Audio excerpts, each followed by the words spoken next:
As we saw with the Egyptian revolution, it started basically with a Facebook page and an invitation posted on Twitter asking Egyptians to protest on January the 25th, which is Egypt's National Police Day.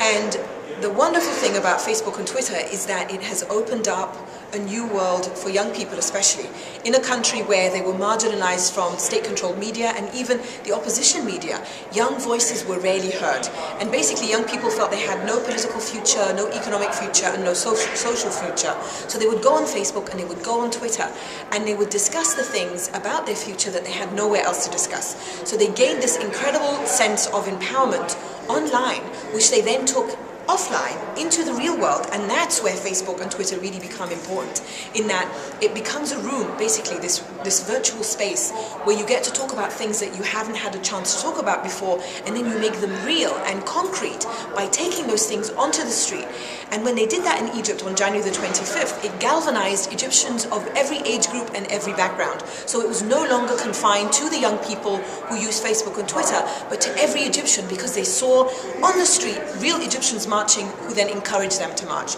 So what I'm hearing about Gaza is that there are young Gazans who have created a hashtag and a date. I can't remember the date right now, but if you go to Twitter and just search for Gaza, you will see that young people have already come up with that hashtag and with a date that they want to use to go out there and march and basically express their demands to Hamas. And you will see the Palestinians in the West Bank will do that too, because what is happening in the Middle East and North Africa with all these revolutions and uprisings is that people have woken up to their sense of power. People across the region are telling governments, you must now listen to us. And this will not stop at the borders of Israel or Palestine. You will see Palestinians who will say this to their government, and you will see Israelis who will say this to their government, and they must say this to their government, because it's about listening to the people and not the governments, because governments and regimes, as we've seen in the past few weeks, have always been behind, and they've basically been outpaced now by young people leading the country, telling them,